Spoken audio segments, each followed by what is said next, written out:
Hello everyone, welcome back my channel. Guys, अगर आप channel पर नए हैं तो चैनल को सब्सक्राइब कर लीजिए और नीचे बेल आइकन बटन होगा उसको प्रेस कीजिए ताकि आने वाले हर वीडियो का नोटिफिकेशन आपको मिलता रहे और आप मेरी वीडियो को फुल वॉच कर पाएँ। तो गाइस, आज का जो रिएक्शन है वो शुरू करते हैं। आज का जो रिएक्शन है वो हमारी कन्यादान वाली बेटी पे है, जो कि इस टाइम अपने ससुराल पहुंच गई हैं। अचानक से ससुराल जाना पड़ा, है ना। ये उनका थंबनेल है, अचानक से सबको ससुराल जाना पड़ा। तो इस टाइम वो बसंतपुर गई हुई हैं, जहाँ पे वो उन्हें पूजा से संबंधित चीज़ें खरीदनी, क्योंकि उनके घर में पूजा है। जैसे कि वो बता रही हैं, नई नई शादी जब होती है तो थार भरा जाता है। पता नहीं थार कुछ होता होगा, मतलब इनके साइड में होती होगी कुछ वाली पूजा। थार भरा जाएगा और ये नए नया जोड़ा ही करता है इस पूजा को, जो है जिनकी नई नई शादी हुई होती है। तो उसके लिए वो ख़रीदारी करने के लिए बसंतपुर गई हुई हैं। वहाँ जाके उन्हें एक साड़ी खरीदनी है, शायद और चीज़ें भी खरीदनी होंगी, साड़ी का उन्होंने नाम लिया। तो साड़ी जो खरीदनी है उनको नॉर्मल सी साड़ी खरीदनी है। और वहाँ का वो पूरा हाल दिखा रही हैं कि मतलब बारिश हो रही, बारिश से जगह जगह भर गया है। तो इस टाइम तो गाइस सभी जगह यही हाल है, क्योंकि बेमौसम की बारिश हो रही है इस टाइम पे। जब ज़रूरत होती है तब नहीं होती है, और जब बिल्कुल नहीं होती तो फिर बिल्कुल ही नहीं होती है, और दिक्कतों का सामना करना पड़ता है जब होती है। बहुत से क्षेत्र में ऐसा हो रहा है कि पानी इतना भर गया है कि निकलने तक की जगह नहीं है। तो कुछ ऐसी हाल वो भी उस जगह का दिखा रही है कि इस तरीके का पानी भर गया है, और वो उसमें भी इंजॉय कर रही हैं। उसमें भी वो ये कह रही है कि मुझे इसमें रील्स बनाने का मन हो रहा है। इस तरीके से थोड़ा सा मतलब इंजॉयमेंट की तरीके से दिखा रही है। ब्लॉग तो अच्छा लग रहा है, इंटरेस्टिंग। देखो, इंटरेस्टिंग आप बनाओगी, बोलने के लिए बहुत कुछ टॉपिक है। नॉर्मल सी बातों में भी आप टॉपिक बना लोगे, लेकिन बात सारी ये आती है कि तुम उसको प्रेजेंट कैसे कर रहे हो, ऑडियंस के सामने कैसे रख रहे हो, है ना। अब बिल्कुल ऐसे सुस्त से पड़े रहोगे, कहोगे मेरी तबीयत ठीक नहीं है, मुझसे काम नहीं हो रहा, मेरे से ये नहीं हो रहा, सासू माँ चली गई, ये चले गए, तो इससे क्या दिखेगा कि आप कैसी तबीयत है जो आपकी ठीक नहीं होती, और कैसी आप हो जो सासू माँ के ऊपर डिपेंड रहती हो हर समय। वहाँ थी तो वहाँ तो डिपेंड थी। अब अपना खुद का तुमने किराए पर घर ले लिया है, तो वहाँ भी आपका यही हाल है। तो साथ में रह के भी चैन नहीं था, अलग रह के भी चैन नहीं है। तो ऑडियंस इस तरीके से फिर अपने अपने अनुमान लगाती है ना। तो क्या है, कहीं ना कहीं आप ही इस चीज़ का कंटेंट देती हो, जो हम लोग भी रिएक्शन देते हैं या और लोग भी बनाते हैं, या ऑडियंस कोई सवाल आपके प्रति कर रही है। तो इसलिए इसी तरीके से हर चीज़ में इंजॉय देखिए, हर चीज़ में खुशी देखिए कि किस चीज़ से आपको क्या खुशी मिल रहा है। तो हमारी जो कन्यादान वाली बेटी जो है इस टाइम शॉपिंग करने के लिए गई हैं मार्केट, और वहाँ से वो अब पूजा से संबंधित चीज़ें खरीद रही हैं। जो वो बता रही हैं कि मुझे साड़ी खरीदना है, नॉर्मल सा खरीदना है, बहुत वैसा भी नहीं खरीदना है महंगा साड़ी, क्योंकि ये पूजा में चढ़ना है। पूजा के लिए चाहिए, जो हमारे वहाँ नई नई शादी में नए जोड़े से करवाई जाती है। इनके उसमें मतलब जो कन्यादान वाली बेटी है, इनके उसमें कमेंट्स करने वाले भी यही इनके लिए कमेंट्स कर रहे हैं कि आप कंट्रोवर्सी से दूर रहिए, और आपके हमें नॉर्मल ब्लॉग ही अच्छे लगते हैं, जिसमें आप हंसती खिलखिलाती हुई हमें अच्छी लगती हैं। बात हकीकत है, ये बिल्कुल सही कह रहे हैं। कंट्रोवर्सी से आप दूर रहिए। कंट्रोवर्सी कोई कुछ भी कह रहा है, आपको उसमें नहीं पड़ना है, क्योंकि इसी चीज़ से चीज़ें और ख़राब हो रही हैं। रिश्तों को भी अगर सही होना होगा ना, तो उनको मौका दो, थोड़ा सा उनके प्रति उल्टा सीधा बोलना छोड़ दो, क्योंकि तीसरा इंसान भी उसमें फ़ायदा ही उठा रहा है, आपके बीच का फ़ायदा ही उठा रहा है, और उसको मौका मिल रहा है बोलने के लिए। तो किसी तीसरे वाले को मौका मत दो बोलने के लिए। जो भी है, वक्त और समय पर छोड़ दो, अपनी चीज़ों को भगवान के ऊपर छोड़ दो। जब आपके रिश्ते ठीक होने होंगे राज फैमिली से तो हो जाएंगे, और नहीं होने होंगे तो अपने जीवन में आगे बढ़ो, है ना। आपका खुद का परिवार बढ़ रहा है, उस पर ध्यान दो, अपने पति पर ध्यान दो, अपने आने वाले बच्चे पर ध्यान दो, अपने ऊपर ध्यान दो, बस इन्हीं चीज़ों पर ध्यान दो। देख लेना, इन्हीं चीज़ों में आप इतनी बिजी हो जाओगे कि किसी तीसरे की ज़रूरत आपको पड़ेगी भी नहीं कुछ टाइम बाद। अभी तो बहरहाल जो करंट की सिचुएशन है, आप अपना सेहत का बहुत अच्छे से ध्यान दें। तबीयत वगैरह जो बीच बीच में ख़राब हो जा रही है, डॉक्टर का ट्रीटमेंट लें समय समय पर, और डॉक्टर का ट्रीटमेंट लेती रहोगी तो इससे क्या है, आपकी सेहत सही बनी रहेगी, और जो चीज़ों की कमी पिछली बार रह गई थी वो कमी अब आगे को नहीं होगी, क्योंकि आप एक अच्छे से प्रॉपर तरीके से अपनी चीज़ों को लेके चलेंगी।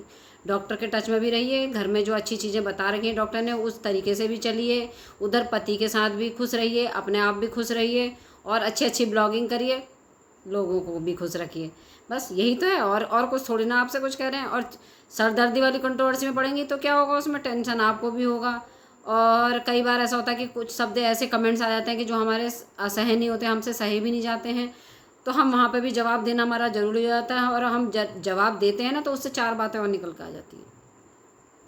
तो ऐसे वाले पचड़ों में पड़ो ही मत, अपनी सीधी सादी ब्लॉगिंग करो और अपने सीधे सीधे खुश रहो।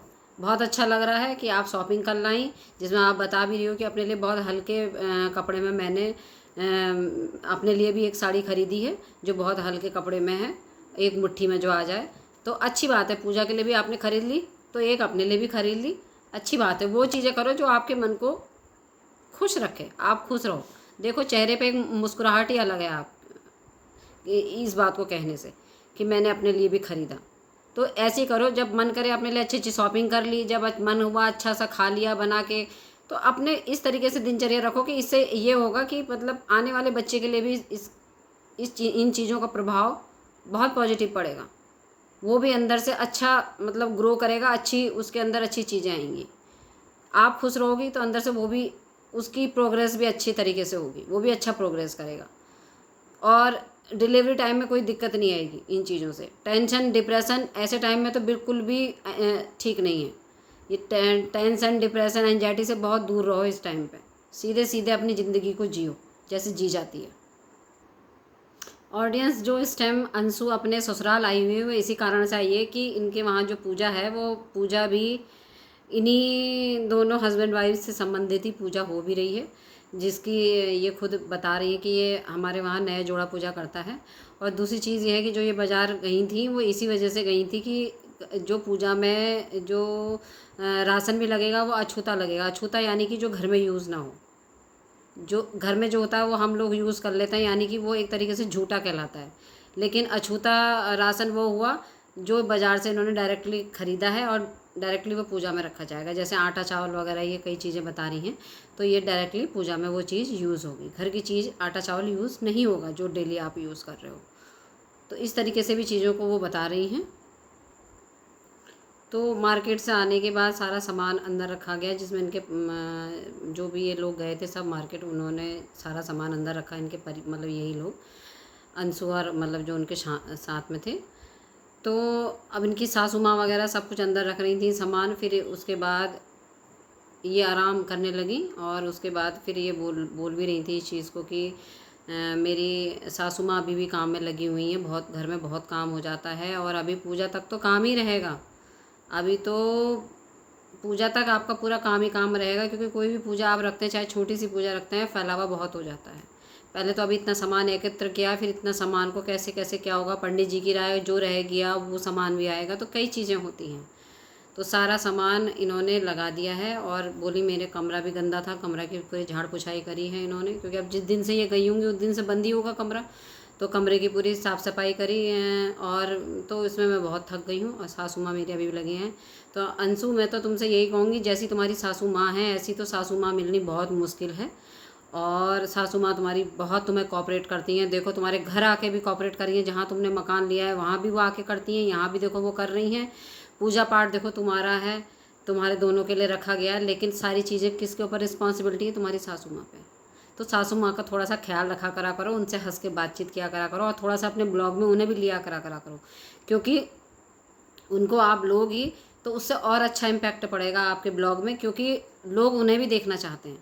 आपकी सासू माँ के नेचर को हर कोई पसंद करता है ऑडियंस में, तो उन्हें भी देखना चाहते हैं, तो उन्हें भी आप अपने ब्लॉग में लिया करा करो कि कैसे वो क्या करती हैं। जिस टाइम अपना काम करती हो उसको भी दिखाया करा करो और बाकी सासू माँ जो कर रही हैं उनको उस चीज़ को भी दिखाया करा करो, है ना। तभी वो चीज़ें मतलब अच्छी लगेंगी ब्लॉगिंग में और मज़ा आने लगेगा। जैसे आप खुद करती हो, खुद ही अपनी चीज़ों को बोलती, तो वो आप तक ही लगती हैं चीज़ें। थोड़ा सा घर के लोगों को भी इन्वॉल्व करो, चाहे मतलब पूरी चीज़ें उनसे मत वो करो, लेकिन थोड़ा थोड़ा ले लो उनको, थोड़ा बहुत वो भी आपके ब्लॉगिंग में बोले, तो इससे ब्लॉगिंग और अच्छी लगेगी और आपका जो ब्लॉग है और इंटरेस्टिंग होगा और लोगों को पसंद आएगा, उसमें इंटरेस्ट बढ़ेगा लोगों का। तो इस तरीके से थोड़ा सा ब्लॉगिंग को अपना चेंज भी करो, थोड़ा सा उसमें चेंजिंग लानी बहुत ज़रूरी है। और बाकी सब कुछ ठीक है, बहुत अच्छा लग रहा है। भुट्टा आप लेकर आई हो, भुट्टा खा रही हो, तो दांतों में फंस गया, वो चीज़ भी बता रही हूँ। तो अच्छा लग रहा है थोड़ा सा, मतलब नॉर्मल, ये एक नॉर्मल ब्लॉग है। छोटी छोटी चीज़ों का दिखाना, शिकायतें करना, ये बातें बताना कि ये हो गया, ये नॉर्मल होता है। हम भी खाते हैं, हमारे भी दांत में फंस जाता है। तो ये चीज़ें मतलब अच्छी लग रही है नॉर्मल ब्लॉगिंग, मतलब उन चीज़ों से हट के कि मुझे, मैं बीमार हूँ, मेरा मायका, मेरे मेरे माँ पापा, मेरे भाई, बिल्कुल नहीं, वो चीज़ों से बिल्कुल हट के अपनी नई नई चीज़ें आप डाल रही हो, बहुत अच्छा लग रहा है। और गाइज़, आप लोगों को भी ये चीज़ पसंद आ रही होगी। मैं ऑडियंस से भी ये चीज़ को पूछ रही हूँ, तो आप भी बताइएगा कि पहले के ब्लॉग अच्छे लगते थे अंशु के, या अब अच्छे लग रहे हैं, आप कैसा डाल रही हैं, उस चीज़ को भी आप देखिए। क्योंकि मैं, देखो, मेरे लिए ना आप दुश्मन हो, ना मेरे लिए राज परिवार दुश्मन है। मैं तो जब जो चीज़ जिसकी जो अच्छी है, मैं वो चीज़ बोलती हूँ। तो अभी आपकी ब्लॉगिंग जो है मुझे बहुत पसंद आई आज की। जो आप ससुराल गई हैं, वो आपने थंबनेल डाला, वो भी अच्छा है। ससुराल में जाके आप पूजा की तैयारी करवा रही हो, जो आपके हाथ के काम है वो आप कर रही हो। बाज़ार की सारी खरीदारी आप करके ले आई हो, घर में साफ़ सफाई में भी हेल्प करी है अपनी सास की, तो वो भी अच्छा लग रहा है। लेकिन हर चीज़ में अपनी सासू माँ को भी थोड़ा सा ले लिया करा करो, अच्छा लगेगा। बोलती चालती अगर वो भी आपके ब्लॉग में दिखेंगी ना, तो वो बहुत बढ़िया लगेगा। आपका ब्लॉग जो है देखने में इंटरेस्टिंग हो जाएगा, थोड़ा सा लोगों को और मज़ा आने लगेगा। इनका ये भी कहना है कि मैं चाहती तो अपना काम करते हुए का ब्लॉग भी दिखाती, लेकिन मैंने दिखाया नहीं। झाड़ू पोछा बर्तन का मैंने क्या ब्लॉग बनाना है। तो ऐसी कोई बात नहीं है अंशु, अगर खाना बनाते हुए आप दिखाओगी तो अच्छा लगेगा। उसमें थोड़ा सा बहुत लोग ब्लॉगर बनाते हैं, खाना खाते वक्त का बनाते हैं, तो अच्छा ही लगती है वो चीज़ें ना। तो आपकी भी अच्छी लगेंगी। इस चीज़ को आप मत सोचो कि बर्तन मांज रहे हो या खाना बना रहे हो उसमें कोई चीज़ बुरी लग रही है। वो भी एक अच्छी चीज़ है कि आप अपने ज़िम्मेदार हो और अपनी ज़िम्मेदारी को बखूबी करती हो। तो उससे ये चीज़ रहेगी, वो ऐसा नहीं कि वो काम करते हुए आप दिख रहे हो कोई चीज़ बुरी लग रही है, वो आप एक जिम्मेदार बहू लगोगी। ये नहीं लगेगा जैसे बहुत से लोगों को ये लगता है इनकी सास ही लगी रहती हैं काम में, ये कुछ नहीं करती हैं। तो ये थोड़ी सी ये गलतफहमी भी दूर होगी लोगों की। आपको करनी चाहिए ये चीज़ें, अपने आप को भी ब्लॉगिंग में लो काम करते हुए, है ना, तभी पता चलेगा। इससे इंटरेस्टिंग बनेगा। आप सोच रहे हो इससे मेरे को क्या दिखाना है, ये कोई दिखाने की चीज़ थोड़ी है। मैं अच्छी अच्छी चीज़ दिखाऊंगी। एक घूमना फिरना, एनिवर्सरी मनाना या हंसी मजाक करना ही एक इंटरेस्टिंग ब्लॉग बनाना नहीं होता। घर की आप दैनिक चीज़ें, सभी कुछ उसके अंदर आता है। दैनिक चीज़ों के मतलब सभी कुछ आता है। आप और ब्लॉगरों को भी देखिए, वो लोग भी अपनी किचन में चाय तक बन रही है वो भी दिखाते हैं, खाना भी दिखाते हैं, क्या क्या बना है खाने में बाकायदा वो भी बताते हैं। तो इंटरेस्टिंग ही तो लगता है उनकी चीज़ें। नहीं तो इतने कंटेंट आप कहाँ से लाओगे? आप भी तो कहाँ से लाओगे? हर दिन घूमने थोड़ी जा सकती हो, या हर दिन ससुराल आके ससुराली में ही थोड़ी बना सकती हो ब्लॉग, क्योंकि आप तो आप वैसे भी अलग रह रही हो। तो अपनी चीज़ें आप दिखाइए, जो भी आप खाना बना रही हैं तब, बर्तन मांज रही तब, किचन में कोई काम कर रही हैं तब, घर में कोई चीज़ कर रही हैं तब, तो आप दिखाइए उस चीज़ को प्रॉपर। यही नॉर्मल ब्लॉग होता है, यही नॉर्मल ब्लॉगिंग होती है। और ऐसा नहीं इस ब्लॉगिंग को भी लोग आपकी पसंद करेंगे, है ना। तो इन चीज़ों पर भी थोड़ा ध्यान दो। ऐसा कुछ नहीं है कि मतलब ये अच्छा दिखाओ, अच्छा ये भी अच्छा ही होता है, ये भी एक पार्ट है ब्लॉगिंग का, ये भी एक पार्ट है। कोई घूमना फिरना पार्टी करना यही कोई कंटेंट नहीं होते, यही नहीं होता है। अच्छा अच्छा, अच्छा अच्छा का मतलब है छोटी बड़ी, अच्छी बुरी सब चीज़ें दिखाना, उसके अंदर सारी चीज़ें दिखाना, पूरे दिन भर की अपनी एक्टिविटी दिखाना। जितना आप कैप्चर करके वीडियो बना सकते हो, ब्लॉग बना सकते हो अपना, वो आपके ऊपर है। एक बनाओ, दो बनाओ, तीन बनाओ, वो आपके ऊपर है। आप कह रहे हो कि मैं घर के कामों में इस टाइम फुर्सत नहीं मिल रहा है और मैं ब्लॉगिंग नहीं कर पा रही हूँ, तो मैं इसके लिए यही कहूँगी, ब्लॉगिंग तो आप नॉर्मल दिखा सकते हो ना। जैसे अभी आप कह रहे हो मैंने सारा काम किया, मैं थक गई, इस पर ही एक ब्लॉग बन जाता है आपका। और लोग क्या कर रहे हैं? यही तो कर रहे हैं, यही तो कर रहे हैं और लोग।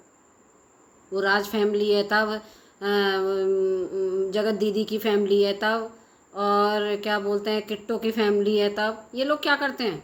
किट्टो की बहन है वो, दीदी जो है वंदना, वो हैं सब।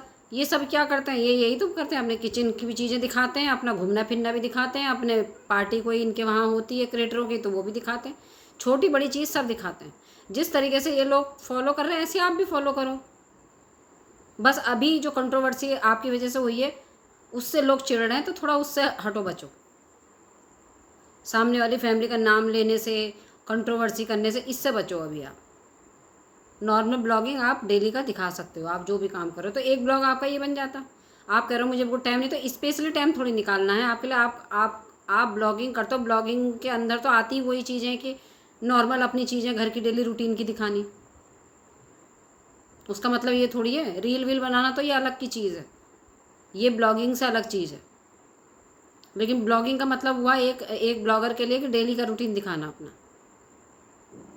तो आप इस चीज़ को डाल सकते थे, एक ब्लॉग आपका ये भी हो जाता, जो आप कह रहे हो कि मैंने काम का नहीं दिखाया। आप काम वाम का सब चीज़ का दिखाइए, जैसे मार्केट का दिखाया आपने, घूमने का दिखा दिया, ऐसे आप अपने घर की चीज़ों का भी, दैनिक जो चीज़ें होती हैं डेली वेज की जो चीज़ें आप करती हैं वो सब दिखाइए, ठीक है ना। तो बहुत इंटरेस्टिंग आपका ब्लॉग बनेगा इसमें। अभी इनके वहाँ एक छोटी बच्ची भी इन्होंने रखी है अपने हेल्प के लिए, मतलब इन्होंने कन्यादान वाली बेटी ने अपने लिए रखी है, तो वो यहाँ पे भी आई है इनके ससुराल में। तो वो बेचारी भी हेल्प कर रही है, छोटी बच्ची। और क्या बोलते हैं, खाना वाना अभी इनके लिए चाय वाय बना के लाई, जब ये थक के काम करके थक के लेट गई हैं तो इनके लिए चाय लेके आई है वो। तो यही क्या बता रही है कि मैं इससे भी कोई काम नहीं करवाती हूँ अपने ब्लॉगिंग संबंधित, कि जो मैं इससे कह दूँ कि तुम मेरा ब्लॉग बना दो, कल को ये कहेंगे कि भाभी मेरे से ब्लॉग बनवा रही हैं। तो कोई बात नहीं, किसी टाइम आप कहीं कहीं पे भी कैमरा सेट करके बना सकते हो। ब्लॉगिंग स्टैंड तो वो आता ही है जिससे ब्लॉगिंग करते हैं, स्टैंड आता है, उसमें सेट करके अपना फ़ोन आप कहीं पर भी खड़े होकर बना सकते हो, स्टैंड में लग जाता है। अपने आप किचन में खाना बना रही हैं तो सामने से आप दिख रही हैं, तो एक ही बात है। वो लड़की नहीं पकड़वा रहे हो उससे, तो आप इस चीज़ को खुद भी मैनेज कर सकते हो ना, कहीं पे रख के किचन में ही कहीं पे रख के फ़ोन को, तो भी आपकी वीडियो बन जाएगी। तो ऐसा कुछ नहीं है कि लड़की ही चाहिए उसके लिए। हाँ, लेकिन और अदर एक्टिविटी आप कर रहे हो, इधर को घूम रहे हो उधर को घूम रहे हो, तो वो पीछे पीछे लेके कैमरा घूम रही, तो ज़रूरत है। तो कभी कभार ऐसे हेल्प लेने में कोई दिक्कत नहीं है। वो बच्ची जब तक आपके पास है, वो चाहे आपकी रिश्तेदारी में से है या आपने हेल्प के लिए रखी है, जिस पर्पज़ से भी रखी है, आप उससे करवा सकते हो थोड़ा बहुत, कोई दिक्कत नहीं है उसमें। पकड़ लेगी कैमरा, उसमें क्या है, उसमें कोई दिक्कत नहीं है, आप बनवा सकते हो। और डेली वेज का आप ब्लॉग आराम से डाल सकते हो, क्योंकि डेली वेज का मतलब वही होता है, छोटी बड़ी चीज़ें सब डालना जो आप डेली एक्टिविटी करते हो। एक चीज़ और बोलनी है कन्यादान वाली बेटी की, मेरी आंखों के नीचे काले घेरे हो गए हैं और मैं बहुत गंदी लग रही हूँ देखने में, मैं मेकअप नहीं करती हूँ। तो कन्यादान वाली बेटी जी, मैं तो यही कहूँगी, आपको लोग ऐसे ही पसंद करते हैं, सिंपल में भी आप अच्छी लगती हो। और वीकनेस है तो वीकनेस पे तो आप ध्यान दो। काले घेरे हो रहे हैं उसके लिए तो डॉक्टर से पूछो कि काले घेरे क्यों आ रहे हैं, इसका क्या ट्रीटमेंट है। और अंदरूनी वीकनेस आ रही है, और जैसे कि आपने तो अभी कोई चीज़ क्लियर नहीं करी, लेकिन ये भी मैं अनुमान से ही कह रही हूँ, अगर प्रेगनेंसी वगैरह जैसी चीज़ें हैं तो कमज़ोरी तो आएगी, क्योंकि इस टाइम तो माँ के शरीर से पूरा शरीर खींचता है, क्योंकि एक नन्ही सी जान में जान पड़ रही है, उसकी प्रोग्रेस हो रही है, अंदर से वो बढ़ रहा है। तो उसमें क्या होगा, माँ की तो जान निकलेगी, उसमें माँ की तो खून ब्लड कम होगा शरीर में से, तो वीकनेस इसमें आती है। और ये वीकनेस उसी से ही दूर होगी कि खूब पत्तेदार सब्जियां आप खाएं, फ्रूट लें, जूस लें भरपूर, दूध लें, कैल्शियम होता है दूध में, और प्रोटीन लें, क्योंकि कैल्शियम और प्रोटीन तो बहुत ज़रूरी है हड्डियों के लिए, क्योंकि हड्डियाँ सबसे ज़्यादा कमज़ोर होती हैं ऐसे टाइम पे एक लेडी की। तो खून की बढ़ोतरी के लिए प्रोटीन, डॉक्टर प्रोटीन बताता है, पनीर वगैरह ये सब चीज़ें आप अपनी डाइट में शामिल करिए। कहाँ से होंगे कमज़ोर, ठीक हो जाएंगे आप। और आप भरपूर डाइट नहीं लेती हैं, इसी वजह से आप वीकनेस फील करती हैं। तो जो आपकी इस टाइम एक्चुअल कंडीशन है, मतलब जो आपकी अभी सिचुएशन चल रही है, प्रेगनेंसी की जो पीरियड चल रहा है, इसमें तो आपको ध्यान रखना पड़ेगा, क्योंकि इस टाइम तो बहुत वीकनेस आती है, तीसरे चौथे महीने में बहुत आती है, क्योंकि इस टाइम पे बच्चा पूरा अंदर से बन रहा होता है और उसके लिए बहुत न्यूट्रिशन चाहिए होते हैं, जो माँ के शरीर से ही वो लेता है। तो माँ के शरीर से वो जब तभी तो लेगा जब माँ के शरीर में होगा। अब वो आपके शरीर के तो सारे अंदर अपने अंदर ले रहा है, लेकिन आपके अंदर क्या बचा, तो इसीलिए काले घेरे आ रहे हैं, इसीलिए शरीर बहुत दुबला पतला हो रहा है इस टाइम। आप बहुत दुबली पतली हो रही हो, इस चीज़ का भी ध्यान दो। और इस चीज़ को देखो, अपने खाने की डाइट अच्छी सी बनाओ, एक सोने की अपने एक टाइमिंग अच्छी से बनाओ, और ब्लॉगिंग भी करो, हष्ट पुष्ट होकर अपनी चीज़ों को खुशी खुशी करते रहो। देखो कितने अच्छे रहोगे, इतने तो हेल्प करने के लिए आपके लिए हैं, सासू माँ हैं ही करने के लिए, उधर ये छोटी सी बच्ची भी है ही, थोड़ा बहुत तो हाथ बटाई देती होगी। तो चीज़ें अपने देखो, नहीं तो किसी काम वाली को रखो, जिस पर्पज़ से आपने घर छोड़ा है उस पर्पज़ से उस चीज़ को पूरा करो। किसी मेड को अपने हेल्प के लिए रखो, जो खाना भी बनाए, घर की साफ़ सफाई भी करे, बाकी आप अपनी ब्लॉगिंग में फोकस करो। यही हो सकता है, हम लोग तो यही कहेंगे ना। अब यही है कि हर कोई अपने बजट के हिसाब से चलता है, जैसा आपका बजट अलाउ करता है। जैसे कि आप कहती हो मैं इतना कमा लेती हूँ, कि मैं अपने हस्बैंड को भी नहीं देती हूँ। मेरी अपनी चीज़ें मैं या तो अपने मायके वाले घर को ठीक करने में लगाती हूँ, या अपनी पसंद का जेवर बना लेती हूँ, या कपड़ा बना लेती हूँ। पर मेरी कमाई को कोई नहीं मांगता है, मैं अपनी चीज़ों को खुद से देखती हूँ। तो आप अपनी इन चीज़ों पर भी ध्यान दीजिए। कोई मेड वगैरह रख लीजिए घर में अपनी हेल्प के लिए, और अपना फोकस अपने ब्लॉगिंग चैनल पर करिए। भाई यहाँ से अर्न कर रहे हो तो अगर किसी मेड को अपने हेल्प के लिए रख रहे हो तो बात तो एक ही है। भाई कहीं पे आपके ऊपर काम बढ़ गया ब्लॉगिंग वगैरह का, कहीं ये है कि आपको किचन में नहीं जाना है, वहाँ आपको हेल्प मिल रही है, घर में सफाई नहीं करनी है, वहाँ आपको हेल्प मिल रही है। तो बात वही है, आप इधर से करो या उधर से करो, मतलब एक ही निकलता है। तो अपनी हेल्पिंग के लिए एक मेड रख लो, और अपनी सेहत का ध्यान दो, पूरे विटामिन न्यूट्रिशन पूरे लो अपने भोजन में। और अपना सोने का टाइम एक सही रखो, क्योंकि नींद पूरी ना होने से भी हम लोग बहुत ज़्यादा वीक महसूस करते हैं। वो चाहे आप जिस सिचुएशन में हो, चाहे आप प्रेगनेंसी वाली उसमें अभी पीरियड में हो, चाहे आप हो, चाहे एक नॉर्मल लेडी हो, आराम तो चाहिए होता है। क्योंकि घर में जो कितने इतने सारे काम होते हैं ना, कि उसमें लेडी थक जाती है। और वर्किंग वूमेन जो होती है उसको तो एक बार को घर में मेड फिर भी करके रख रहती है, तो वो फिर भी एक तरीके से आसान हो जाता है। वो बाहर से करके आ रही है तो घर में थोड़ा आराम हो जाता है। लेकिन जो कहते हैं ना, जो हाउस वाइफ है उसका तो काम ही ख़त्म नहीं होता, वो सुबह से शाम तक लगी रहती है, लेकिन उसकी कोई गिनती भी नहीं होती काम की, और वो काम भी सारे करती है। तो इसी के साथ आप अपनी चीज़ों का ध्यान दो, अपनी सेहत का ध्यान दो, और नॉर्मल ब्लॉग डालते रहो, हष्ट पुष्ट रहो। इसी के साथ गाइज़ मैं अपना रिएक्शन एंड करती हूँ। और रिएक्शन पसंद आया हो तो मेरे चैनल को सपोर्ट कीजिएगा, सब्सक्राइब कीजिएगा। तो मुझे इजाज़त दीजिएगा। Thank you so much.